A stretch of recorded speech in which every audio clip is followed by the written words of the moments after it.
அந்த மாதிரி கோபங்களை ஊட்டக்கூடிய ஒரு காரியங்கள் வருமானால் நம்ம பொறுமையை காக்க வேண்டும், சபர் நம்மிடத்தில் இருக்க வேண்டும்.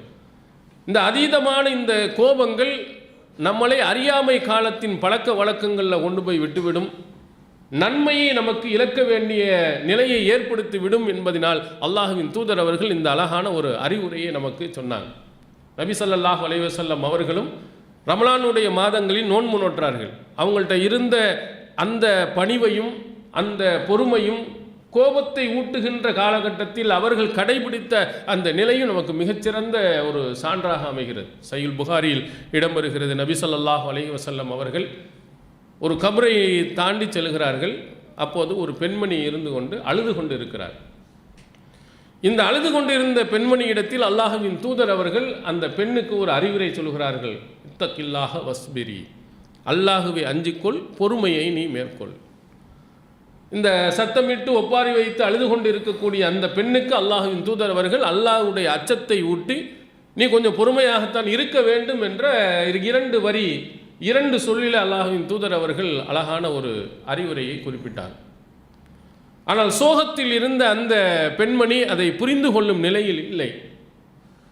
அப்போ ரசூல் ஸல்லல்லாஹு அலைஹி வஸல்லம் அவர்களையே பார்த்து, இலைக்க அன்னி, என்னை விட்டு நீ தூரமாக போய்விடு, இன்னக்க லம் துசப்பி முசீபத்தி, எனக்கு ஏற்பட்ட அந்த துன்பம் உனக்கு ஏற்படவில்லை, உனக்கு அது தெரிஞ்சிருக்கும், என்னை அழ வேண்டாம் என்று சொல்வதற்கு நீ யார், போ எங்கே வெளியே என்று அந்த பெண்மணி காட்டமாக சொல்லிவிடுகிறார். யாரை பார்த்து?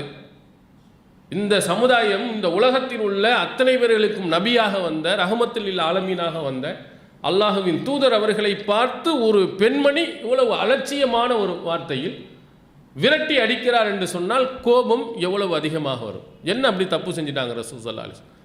அந்த பெண்மணியை ஏசினார்களா? ரசூல் ஸல்லல்லாஹு அலைஹி வஸல்லம் கண்டித்தார்களா? அவங்க மோசமான ஏதாவது வார்த்தைகளை அவர்கள் புண்படுத்துமாறு சொன்னார்களா? ஒன்றும், அல்லாஹ்க்கு பயந்து கொண்டு பொறுமையாக இருந்து கொள் என்று மட்டும்தானே சொன்னாங்க. இந்த ஒரு அழகான ஒரு அறிவுரையை சொல்கின்ற பொழுது இப்படி ஒரு கோபம் வந்தால் நம்முடைய நிலை எப்படி இருந்திருக்கும்? நாம் எப்படி நடந்திருப்போம்? நபி ஸல்லல்லாஹு அலைஹி வஸல்லம் எந்த பதிலுமே சொல்லாமல் அவர்கள் வீட்டுக்கு போயிட்டாங்க. கோபம் எந்த சாதாரண ஒரு மனிதனுக்கும் அந்த நேரத்தில் வந்திருக்கும். அல்லாஹ்வின் தூதர் அவர்கள் அந்த நேரத்தில், இந்த மாதிரி கோபம் வரக்கூடிய நேரத்தில் புரியாமல் அறியாமல் அந்த பெண்மணி பேசுகிறார் என்பதை விளங்கிட்டார். ஒரு துன்பம் வர நேரத்தில் பொறுமையை மேற்கொள்ள வேண்டிய ஒரு பெண்மணி இது போன்று கோபப்படுபவள் இயற்கைதான், பின்னால் அவள் புரிந்து கொள்வாள் என்று வீட்டுக்கு வந்து விட்டார்கள். அதற்கு பிறகுதான் அங்கிருந்தவர்கள் அந்த பெண்மணிக்கு விளக்கம் கொடுக்கிறார்கள். நீ சொன்னது யார் தெரியுமா? அல்லாஹ்வின் தூதர். இறை தூதரிடத்தில் இப்படி நடந்து கொண்டாய் என்று சொன்னவுடன் அந்த பெண்மணி கவலை அடைகிறார். போய் ரசூல் ஸல்லல்லாஹு அலைஹி வஸல்லம் அவருடைய வீட்டுக்கு சென்று, அல்லாஹ்வின் தூதர் அவர்கள், நீங்கள் இறை தூதர் என்பது எனக்கு தெரியாமல் போய்விட்டது என்று தன்னுடைய தவறுக்கு அவர் உணர்ந்து ரசூல் ஸல்லல்லாஹு அலைஹி வஸல்லம் அவரிடத்தில் பேசுகிறார். அப்போ ரசூல் ஸல்லல்லாஹு அலைஹி வஸல்லம் அப்பொழுதும் கூட தன்னுடைய கோபத்தை காட்டவில்லை. இறை தூதர் இல்லை என்று சொன்னால் இப்படி பேசிவிடலாமா, இப்படி நடந்து விடலாமா என்ற கோபமான வார்த்தைகள் அல்லாஹ்வின் தூதர் அவருடைய நாவில் இருந்து வரவே இல்லை. அந்த ரமலானுடைய மாதத்திலே நாம் பெற வேண்டிய அந்த படிப்பினை அல்லாஹ்வின் தூதர் அவர்கள் எங்கேயோ படித்திருந்தார்கள். அழகா சொன்னார், இன்னம சபுரு இந்த சதமத்தில் ஊலா, பொறுமை என்பது சிரமங்கள் துன்பங்கள் வந்தவுடனேயே மேற்கொள்வது தான்.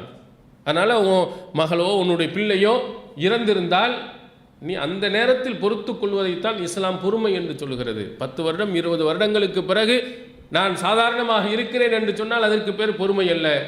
இந்த மாதிரி கஷ்டங்களுடைய உள்ளத்திலே ஆட்கொண்டு இருக்கின்ற நேரத்தில் அல்லாஹுவை நினைத்து அவன் கொடுத்தவன் எடுத்துக்கொண்டான் என்று பொறுமையாக இருப்பதுதான் உண்மையில் பொறுமை என்று அழகான அறிவுரையைத்தான் சொன்னார்.